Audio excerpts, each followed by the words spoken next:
बिस्मिल्लाहिर्रहमानिर्रहीम। अस्सलाम वालेकुम डियर स्टूडेंट्स। हम अपने लेक्चर नंबर 15 एक्सरसाइज 1.4 की तरफ मूव कर रहे हैं। क्वेश्चन है right complex number in algebraic form. आपके पास जो कॉम्प्लेक्स नंबर दिया है इसको अलजेब्रिक फॉर्म में चेंज करें।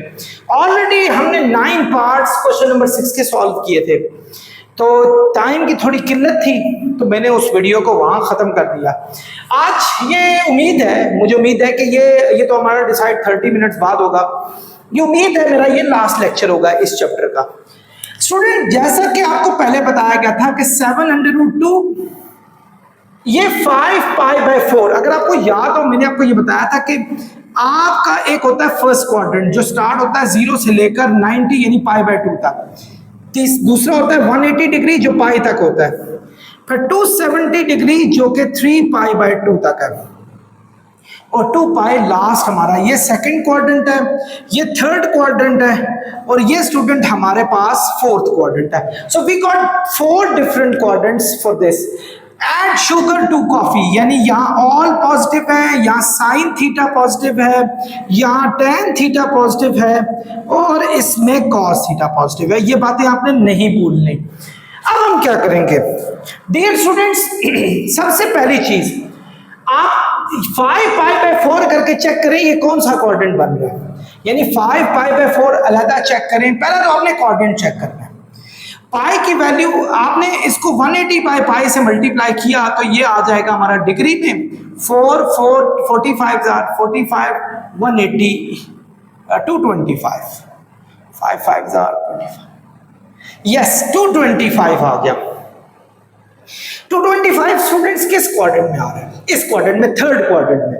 यानी हम यहाँ एक छोटा सा लिख लेंगे, क्वाड्रेंट 3 जा रहा है, सो दोनों वैल्यूज नेगेटिव होने जा रही हैं क्योंकि क्वाड्रेंट 3 में सिर्फ 10 पॉजिटिव होता है हमारे पास।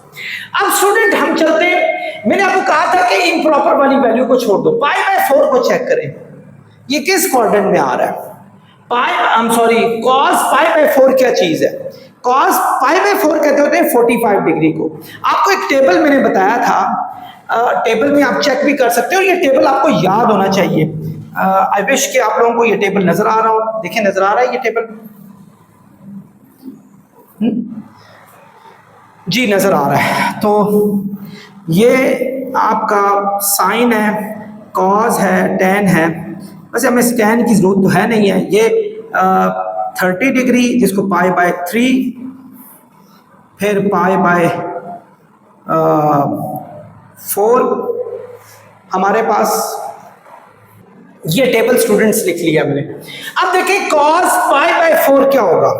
cos π/4 1/√2 के इक्वल होता है, लेकिन चूंकि क्वाड्रेंट हमारे पास 3 है तो नेगेटिव लगाएंगे।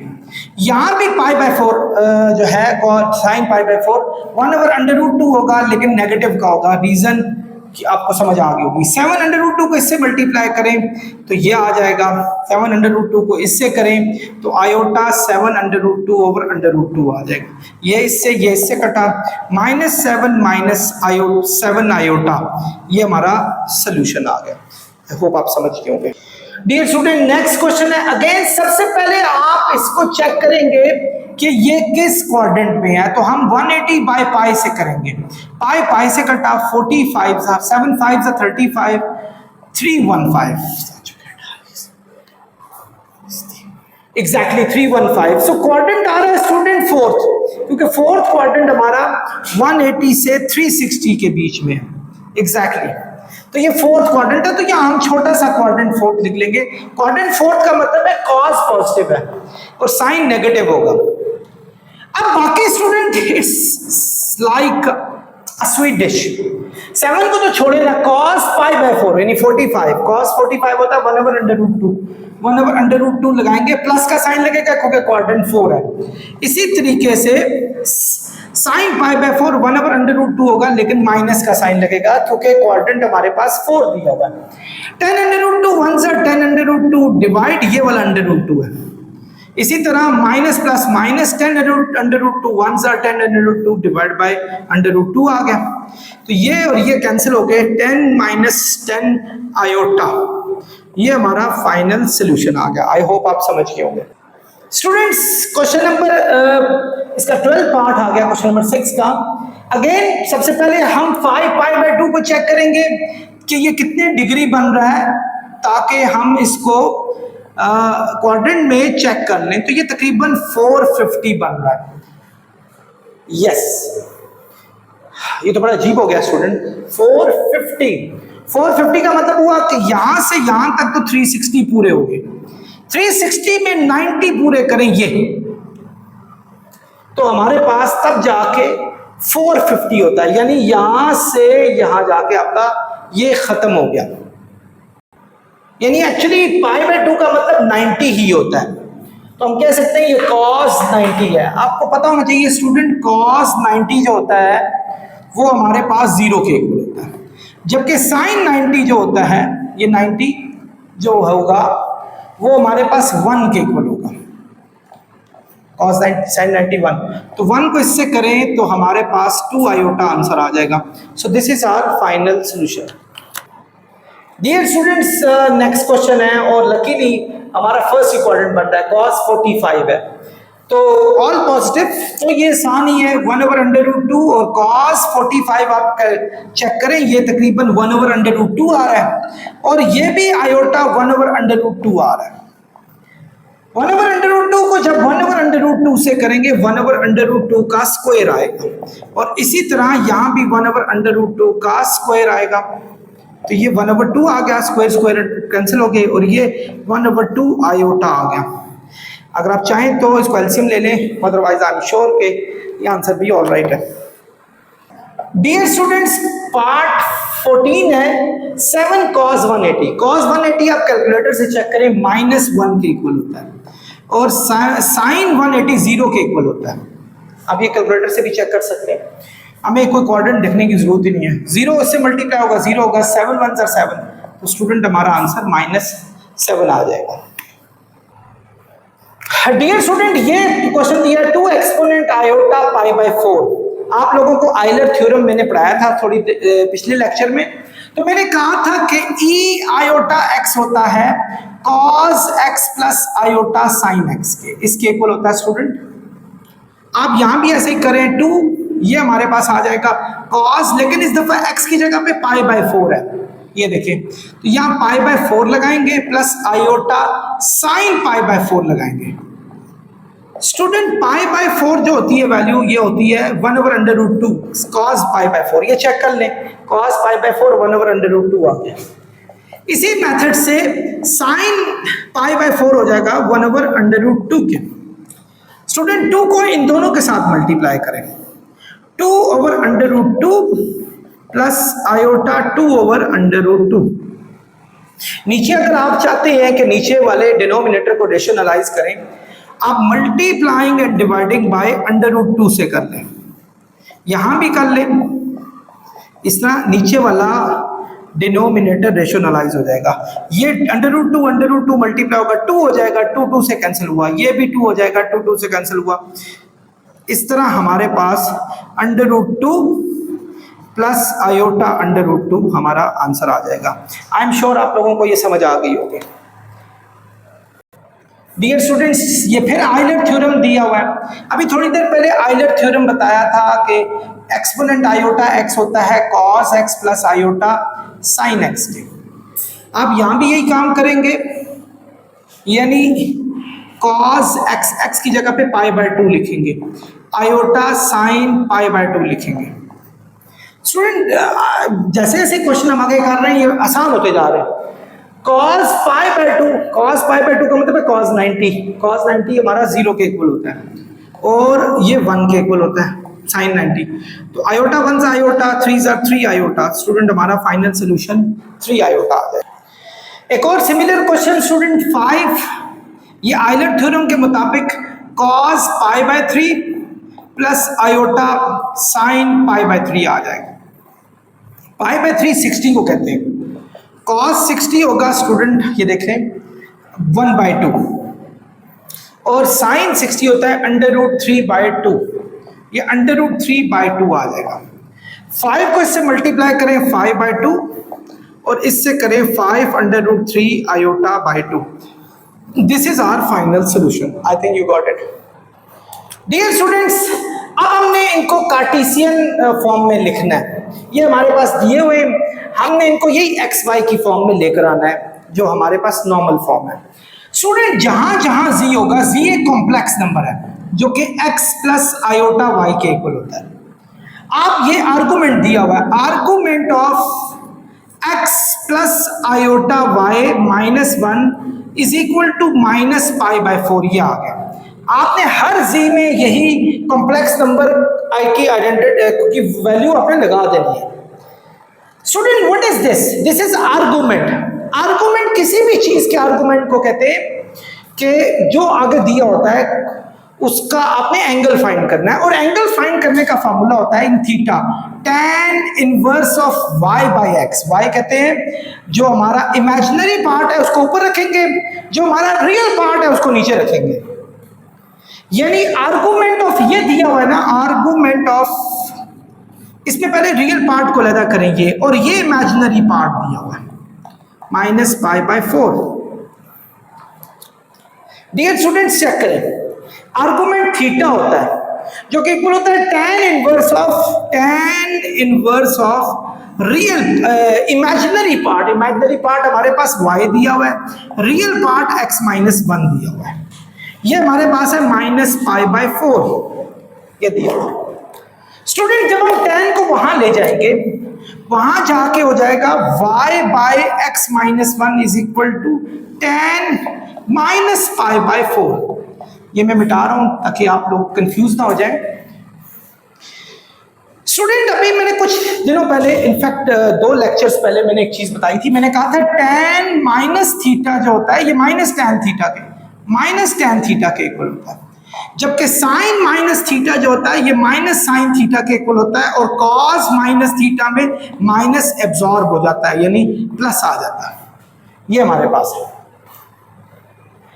आप इसका माइनस बाहर लेकर आएंगे जैसा मैंने बताया था, y ओवर x माइनस 1, ये माइनस बाहर आया तो माइनस tan, इसको 45 डिग्री पाई बाय 4 अगर हम पाई बाय 180 बाय पाई के साथ करके इसको सेक्साडेसिमल में लेकर आए तो ये 45 डिग्री बनता है। 45 डिग्री। स्टूडेंट, tan 45 डिग्री किसके इक्वल होता है? 1 के। सो ये हमारे पास आ गया y over x minus 1 is equal to minus 1। x minus 1 यहाँ डिवाइड हो रहा है, वहां जाके हो जाएगा मल्टीप्लाई। जब ये इसके साथ मल्टीप्लाई होगा, माइनस इन दोनों के साथ मल्टीप्लाई होगा तो 1 माइनस एक्स हो जाएगा। माइनस एक्स को यहाँ ले आए तो प्लस एक्स हो जाएगा, तो ये हमारा फाइनल सोल्यूशन आ जाएगा। स्टूडेंट, पार्ट 2 की तरफ नजर रखें। जी कॉन्जुगेट, लेट हम जी तो कर लेते हैं। जी होता है x प्लस आयोटा वाई के, और जी कॉन्जुगेट का मतलब है कि ये सेंटर वाला साइन हमने चेंज कर देना है जो आयोटा इमेजिनरी पार्ट के साथ लगा हुआ है। ये अब इनकी वैल्यूज को यहां लगाएं स्टूडेंट। इसकी वैल्यू है x प्लस आयोटा वाई और इसकी वैल्यू है x माइनस आयोटा वाई। ये हमारे पास है, ये मैग्नीट्यूड दिया हुआ है स्टूडेंट, और ये देखें ये एक आइलर फार्मूले का मैग्नीट्यूड दिया है। मैंने आपको आइलर फार्मूला बताया था कि e iota theta is equal to होता है कॉस एक्स, कॉस थीटा है चूंकि तो cos theta plus iota sine theta. So ये आ जाएगा cos theta plus iota sine theta के इक्वल आ जाएगा। अभी काफी क्वेश्चंस हम कर चुके हैं इस हवाले से, तो ये उसका मैग्नीट्यूड भी दिया, मॉडुलस दिया हुआ है। ए प्लस बी और ए माइनस बी होगा ए स्क्वायर माइनस बी स्क्वायर के। यहां आप देखें ये मैग्नीट्यूड है, और मैग्नीट्यूड का मेथड आपको पता है कि हम रियल का स्क्वायर लेते हैं और प्लस इमेजिनरी पार्ट का स्क्वायर लेते हैं। ये उसका मेथड होता है। एक्स का स्क्वायर स्टूडेंट आ जाएगा आयोटा का स्क्वायर और वाई का स्क्वायर, यानी वाई स्क्वायर आयोटा स्क्वायर आ गया।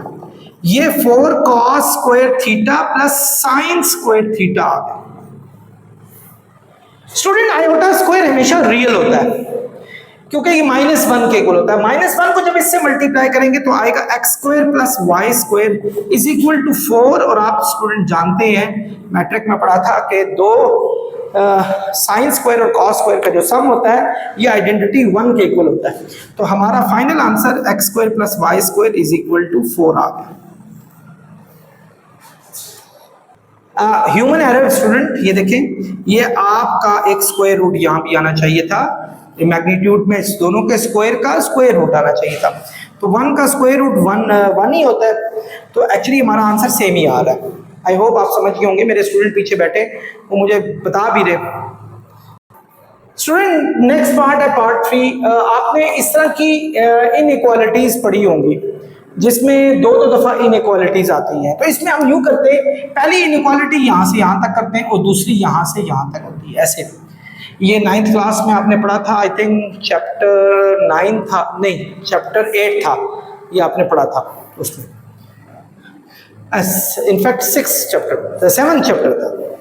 -π/4 is less than and equal to argument of z-4, ये दिया हुआ है।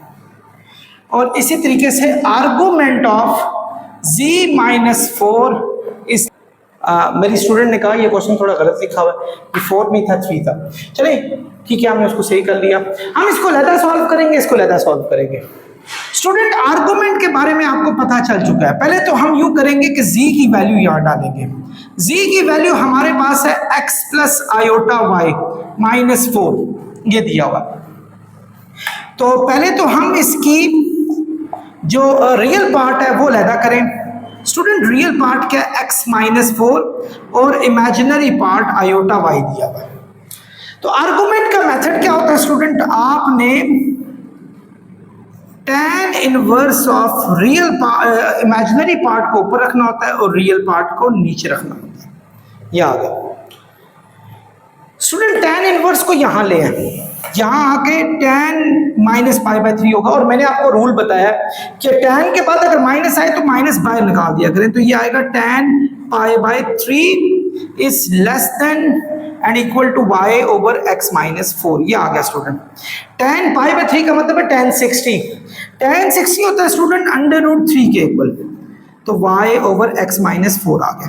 इसको नंबर 1 नाम रखें। आए यहां इसको भी सॉल्व करते हैं स्टूडेंट, ये भी आर्गुमेंट वहां जाएगा, तो ये आर्गुमेंट क्यों ले जा रहा हूं, z की वैल्यू हम लगाएंगे, z की वैल्यू होगी x plus iota y minus 4 is less than and equal to π/3 हमारे पास आ गया। हाँ जी स्टूडेंट्स, आर्गुमेंट हमारे पास ये दिया हुआ है। आप जानते हैं tan इनवर्स ऑफ रियल ये दो हैं, x माइनस 4 और इमेजिनरी y है, तो हमने इमेजिनरी को ऊपर करना है, रियल को नीचे लिखना है, ये आ जाएगा less than and equal to π/3। tan वहां जाके स्टूडेंट इनवर्स tan हो जाएगा, tan π/3। tan π/3 होता है स्टूडेंट 60 डिग्री के, ये 60 डिग्री होता है π/3, तो tan 60 अभी हमने फाइंड किया था √3 के इक्वल होता है, ये आ गया स्टूडेंट हमारे पास। तो अब हम इसको दोबारा उस फॉर्म में लिखते हैं, यानी ये लिखा आपने, देखें ये वही है y x minus π/4 x minus 4, यानी हम अगर इसी में लिखें तो ये आ जाएगा minus π√3 less than and equal to y over x minus 4, फिर साथ ये लिखें less than and equal to √3। तो स्टूडेंट ये हमारा सोल्यूशन आ गया। डियर स्टूडेंट्स, चलते हैं दोबारा, इसी जैसा एक क्वेश्चन है। आप यूं कर सकते हैं कि इसको लहदा सॉल्व करें, उसको लहदा सॉल्व करें, ये ज़्यादा अच्छी स्ट्रैटेजी रहेगी, बजाय इसके कि आप वहीं उसमें जो है वो सारा कुछ गलत कर दें, मिक्सअप कर दें। z को हम x प्लस वाई आयोटा लिख सकते हैं, x प्लस वाई आयोटा या iota y minus 4 divided by 1 plus iota. Student ये आ गया, और दूसरा पार्ट जो है वो यहां से आ गया, argument of x plus iota y minus 4 over 1 plus iota is less than and equal to π/6, ये आ गया स्टूडेंट। इसको रेशनलाइज करें, क्योंकि नीचे हमारे पास कॉम्प्लेक्स नंबर है, तो आपने इसको रेशनलाइज करना है, multiply 1 minus iota divide 1 minus iota करेंगे, 0 less than and equal to argument of. Students क्या करेंगे अब आप, पहले आप x को इन दोनों से मल्टीप्लाई करें, x को 1 से करेंगे x आएगा, x को आयोटा से करेंगे आयोटा x आएगा, y आयोटा को 1 से करेंगे y आयोटा या आयोटा y आएगा, आयोटा y को इससे करेंगे आयोटा स्क्वायर y आएगा। अब 4 की बारी आ गई, -4 1 जार -4 +4 आयोटा, ये आ गया। नीचे a प्लस बी और a माइनस बी होगा, a square minus B square के, ये हमारा रहेगा। स्टूडेंट यहां भी देखें, अरे खैर इसी को सॉल्व कर लेते हैं। 0 less than and equal to argument of, ये देखें ये रियल है x और कौन सा रियल है ये आयोटा स्क्वायर -1 के होता है स्टूडेंट, -1 के इक्वल, माइनस माइनस हो जाएंगे प्लस y आ जाएगा, ये प्लस y आ गया। ये देखिए हमारे पास -4 दिया हुआ है, ये हमारे पास रियल है। अब इमेजिनरी कौन कौन से, एक ये है, एक ये है और एक ये है। आप इनमें से आयोटा कॉमन निकाल लो तो हमारे पास बच जाएगा, तो आयोटा कॉमन निकालने से ये 4 आ जाएगा स्टूडेंट। ये देखें यहाँ y आ गया और यहाँ -x आ गया। यहां भी आप देखें स्टूडेंट 1 का स्क्वायर हो जाएगा 1, आयोटा स्क्वायर -1 के इक्वल होता है, तो माइनस माइनस प्लस हो गए, तो 1 और 1 हो जाएंगे स्टूडेंट 2, ये आ जाएगा। तो 0 less than and equal to argument of, ये देखें ये रियल पार्ट है हमारा x प्लस वाई -4 और इसके नीचे भी 2 लिख लें, ये रियल पार्ट है। और जबकि इमेजिनरी पार्ट है 4 प्लस वाई -x, इसके नीचे भी स्टूडेंट 2 लिख लें। तो आर्गुमेंट आप जानते हैं किस चीज के इक्वल होता है हमारे पास, tan inverse of imaginary part क्या 4 प्लस वाई -x ओवर 2, तो ये उलट जाएगा, 2 ऊपर चला जाएगा क्योंकि डिवाइड हो रहा है, x प्लस वाई -4, ये आ गया, 2 से कैंसिल हो गया। तो स्टूडेंट ये आ जाएगा 0 less than in equal to tan inverse of 4 plus y -x, x plus y -4, ये आ गया स्टूडेंट। अगर आप चाहें तो tan इनवर्स को वहां ले जाएं और tan इनवर्स 0 के साथ मतलब उसका 0 का जो tan इनवर्स है, tan इनवर्स वहां जाके tan 0 हो जाएगा और tan 0 हमारे पास 0 आ जाएगा। सो हमारे पास 0 less than in equal to 4 plus y -x over x plus y -4, ये आ गया, ये हमारे पास आ गया। अब मूव करते हैं यहां स्टूडेंट, एग्जैक्टली देखें हमने, आप खुद देखें ये यही चीज थी। जब हमने इसको रेशनलाइज किया था तो हम यहां जाके पहुंचे थे, यहां जाके हम सीधा 0 तो नहीं लिखेंगे, ये tan inverse of 4 plus y -x over x plus y -4 लिखा और less than and equal to π/6 लिख लिया। आई होप आप मेरी बात समझ रहे होंगे। यहां आपने जब इसका आर्गुमेंट फाइंड किया उससे पहले आपने रेशनलाइज करना है इसी मेथड से, because this is the same thing. और हमने जब किया था सॉल्व तो यहां तक हम पहुंच गए थे, हमने इसी चीज को कॉपी किया क्योंकि we have already solved it, why should we waste the energy anymore. So आपने tan इनवर्स को वहां फेंकना है, वहां जाके tan इनवर्स हो जाएगा tan π/6, tan π/6 tan 30 को कहते हैं और tan 30 होता है 1/√3, तो ये आ जाएगा स्टूडेंट 1/√3, ये आ गया। अब स्टूडेंट इन दोनों को ज्वाइन करें, ये दोनों तो सेम है, तो हम इसको लिख सकते हैं 0 is less than and equal to 4 plus y -x over x plus y -4। ये मैंने ये वाली वैल्यू लिखी है, ये देखें। उसके बाद ये वाली वैल्यू मैंने लिखी है is less than and equal to 1/√3। तो जब हम इनको ज्वाइन करेंगे this is gonna be our solution. आप चाहें तो इसको सॉल्व भी कर सकते हैं, जैसे ये यहाँ डिवाइड हो रहा है यहाँ जाके मल्टीप्लाई होगा, ये डिवाइड हो रहा है यहाँ जाके, लेकिन it's gonna be too long. So I think ये भी आंसर बिल्कुल ठीक है। आपके आंसर में √3 डिवाइड हो रहा है यहाँ जाके मल्टीप्लाई हो जाएगा, यहाँ 1 रह जाएगा, ऐसा भी कर सकते हैं। इस √3 को उठाएं, ये यहाँ जाके इनके साथ मल्टीप्लाई हो जाएगा, या यहीं से कर दें आप, तो ये भी एक राइट सोल्यूशन है, कोई इससे फर्क नहीं पड़ता। डियर स्टूडेंट्स, इसके साथ ही हम लेक्चर नंबर 15 से आपकी तरफ से इजाज़त चाहते हैं। 16 हमें बनाना पड़ गया है, मेरा नहीं ख्याल था कि ये इतना लंबा लेक्चर चला जाएगा। जितने पार्ट्स रह गए इंशाल्लाह उनको नेक्स्ट लेक्चर में कवर करेंगे। खुदा हाफ़िज़।